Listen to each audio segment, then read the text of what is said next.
لا تغتابوا المسلمین کہ مسلمانوں کی غیبت نہ کیا کرو۔ اب غیبت کیا ہے؟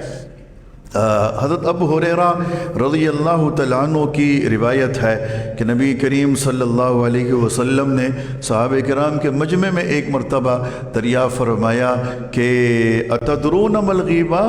تم جانتے ہو کہ غیبت کیا ہے؟ صحابہ نے عرض کیا کہ آپ اور اللہ بہتر جانتے ہیں، یعنی کہ آپ ہی ارشاد فرمائے غیبت کیا ہے؟ فرمایا ذکرک اخاک بما یکرہ،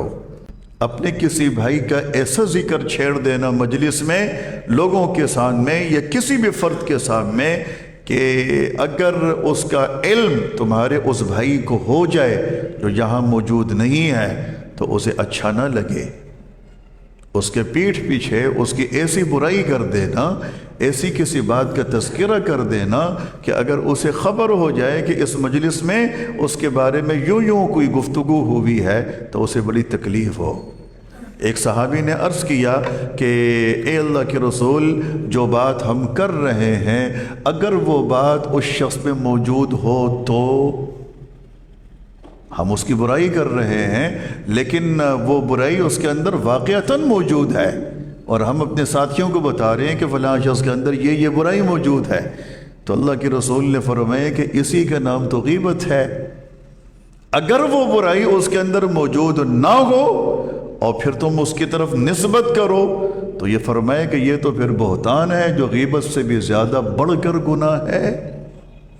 غیبت سے بھی زیادہ بڑھ کر گناہ ہے۔ گویا کہ برائی موجود ہے پھر بھی ذکر کر رہے ہو، یہ غیبت ہے، گناہ کبیرہ ہے۔ لیکن اگر وہ برائی اس کے اندر موجود نہیں ہے لیکن تم اس کی طرف نسبت کرتے ہو، یہ بہتان ہے، اور بہتان فرمائے غیبت سے زیادہ بدتر گناہ ہے۔ ایک حدیث پاک میں ابو سعید خدری رضی اللہ عنہ سے روایت ہے کہ نبی کریم صلی اللہ علیہ وسلم نے صحابہ کرام سے فرمایا کہ جانتے ہو الغیبت اشد من الزنا،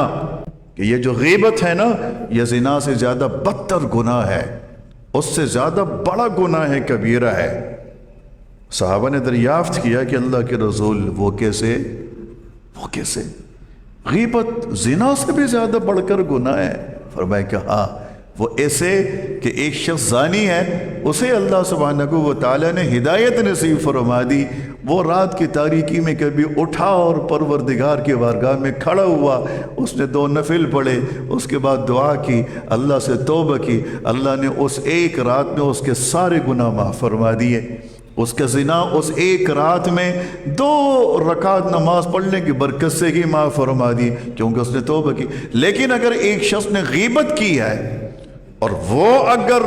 اللہ تعالیٰ سے صبح و شام معافی مانگتا رہے، اللہ اس کو معاف نہیں فرماتا، تا وقتے کہ جس شخص کی غیبت کی گئی ہے جا کر اس سے معافی نہ مانگ لے، اور جب تک وہ شخص اسے معاف نہ کر دے